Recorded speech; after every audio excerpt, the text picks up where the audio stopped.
Hi friends, అందరికీ నమస్తే. Arun at the rate of YouTube channel స్వాగతం. నేను మీ కే స్వరప్రసాద్ను. నేను మీకు ఈరోజు ఈ వీడియోలో ఈ బంధం దృఢమైనది అని నేను టైటిల్ పెట్టాను. ఆ బంధం దృఢమైనది ఏమిటనేది చూద్దాం. ఆ బంధం అనేది అన్నా చెల్లెల బంధం అండి. ఈ అన్నా చెల్లెలు కానీ అక్క తమ్ముళ్ళు కానీ వీరు ఈ అనుబంధం అనేది ఒకే తల్లి గర్భంలోంచి వచ్చిన వారు. ఈ బంధం అనేది చాలా బలమైందండి. ఈవేళ సమాజంలో వాటి విలువ అనేది తెలియట్లేదు, కానీ చాలా బలమైనది. అది వారు చిన్నతనం నుంచి ఒక ఐస్ కొనుక్కుని చెరొకటి తినే ఐస్ క్రీమ్ కానీ, చాక్లెట్లు కానీ, ఆడుకునే వస్తువులు కానీ, చదువుకునే సామాగ్రి కానీ ఇవన్నీ కొనుక్కొని ఒకరికొకరు పోటీ పడి అవసరమైతే చిన్నప్పుడు జుట్లు పట్టుకొని కొట్టుకొని ఏంటి ఒకరికొకరు నాకు కావాలని అలా అల్లారు ముద్దుగా ఒకరికొకళ్ళు భుజాల మీద చేతులు వేసుకుని పెరిగిన వారు పెద్ద అయిన తర్వాత కేవలం రాఖీ పండగలు మాత్రమే పరిమితం అయిపోతున్నారు. అన్నా చెల్లెళ్ళు, అక్కా తమ్ముళ్ళు వీళ్ళంతా. అది కాదండి బంధం అంటే. అది కాదు బంధం అంటే. బాధ్యతలతో కూడుకొని ప్రయాణం చేసేది అనేది బంధం.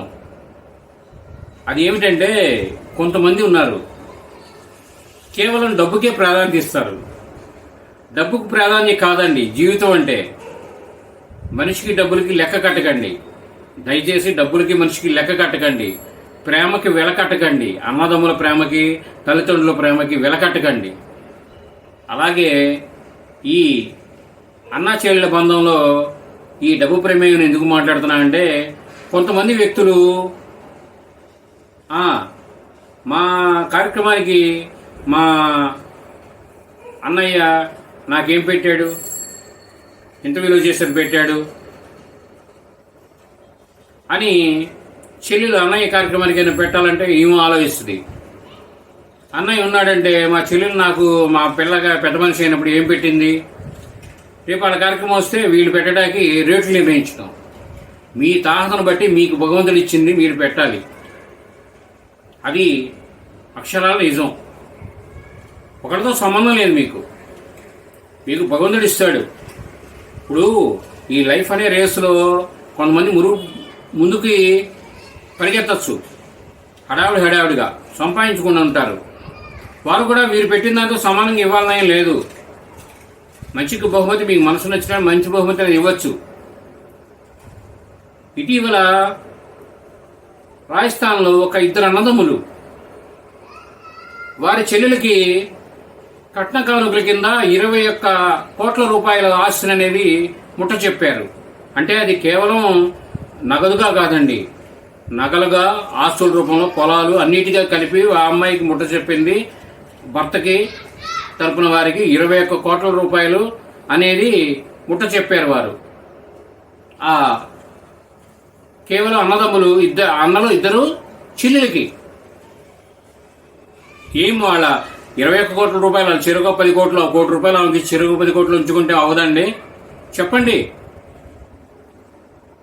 మనం ఏంటంటే మనకి ఉన్నదానిలో తృప్తి పడతా సంతోషంగా ఎంత ఉండగలిగాము, ప్రతి విషయంలో డబ్బుతో ముడబెట్టుకొని బంధుత్వాలను ఆలోచించుకుంటే బంధుత్వాలు ముందుకెళ్ళవు. మాటలతో డబ్బులతో పోల్చుకుంటే బంధుత్వాలు అనేవి ముందుకెళ్ళవు.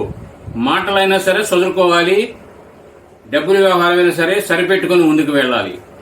అప్పుడే బంధుత్వం అనేది నిలుస్తుంది, బంధం అనేది బలపడుతుంది.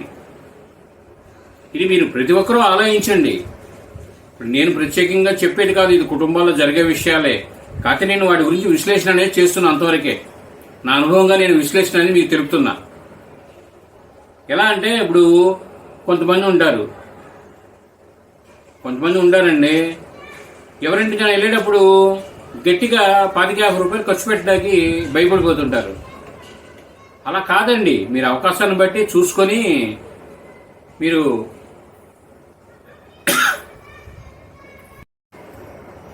అన్నా చెల్లెలు అనేవారు కాస్త బంధానికి ప్రాధాన్యత ఇచ్చి. నేను ఈ వీడియో ఎందుకు చేస్తున్నా అంటే అండి, బంధం అనేది బలమైంది. ఒకరికొకరికి అనురాగం అనేది ఉండాలండి. కేవలం తల్లి అనే ఆమె పిల్లలకి తను ఓపికన్నా లేకపోయినా ఆహారం పదార్థాలన్నీ తయారు చేసి పెడుతుంది, తనకు బాగోపోయినా లేచి చేస్తుంది. దేనికని? ప్రేమ. అటువంటి ప్రేమే అన్నా చెల్లెలలో అందరిలో ఉండాలి కుటుంబం అన్న తర్వాత. అందుకనే అంటారు ఇప్పుడు జంతువులకి మనుషులకి తేడా ఉండాలి బంధం అనే దానిలో విషయం అనేది కొంతమంది వ్యక్తులు మొరటుగా పోలుస్తుంటారు. అది వాళ్ళ అభిప్రాయం. అది కానీ మనం విచక్షణ అనేది మనకు ఉంది కాబట్టి కేవలం మన కుటుంబం, మన సంపాదన, మనం విషయం అనేది కాదండి. కొద్దిగా మంచిగా కూడా ఆలోచించండి. అది మీకు భవిష్యత్తులో మీకు అది ఉపయోగపడుతుంది. తాత్కాలికంగా ఆలోచనలతో మీరు ముందుకు వెళ్ళవాకండి. తాత్కాలికంగా ఆలోచించుకొని ఇప్పుడు ఆలోచన అనేది ఎప్పుడు చేయవాకండి. బంధం అనేది మనం బతికున్నంత కాలం ఉంటుంది కాబట్టి మీరు దూరం ఆలోచన చేసి ఏ నిర్ణయాలైనా సరే, ఇచ్చిపుచ్చుకోవడాలు కానీ, మాట్లాడే విషయాలు కానీ ఏవైనా సరే, ఇప్పుడు మనం బాల్యము, యవ్వనము, నడి వయసు ఉంటుంది, వృద్ధాప్యం ఉంటుంది, అలా ఉంటుంది. ఒక జర్నీ ఇలా వస్తుంటుంది. మరి మనం ఏ దశలోనైనా మనతో అంతా వాళ్ళు నడుస్తుంటారు, మన వెనక ముందు నడుస్తుంటారు. మన సోదరులు, సోదరిమణులు అందరూ నడుస్తుంటారు. ఇలా మనం ముందుంటే వాళ్ళు అనుకుంటారు, లేదా వాళ్ళు అనుకుంటే మనం ముందుంటాం. కాబట్టి ఇది జీవిత ప్రయాణం. కాబట్టి మనం జీవించినంతకాలం బంధాలనేది బలంగా ఉంచుకుందాం. ఈ వీడియో మీరు పూర్తిగా చూసినందుకు ధన్యవాదాలు. మేము మరిన్ని వీడియోలు చేయడం కోసం లైక్ చేయండి, షేర్ చేయండి, మీరంతా సబ్స్క్రైబ్ చేసుకోండి. Thank you.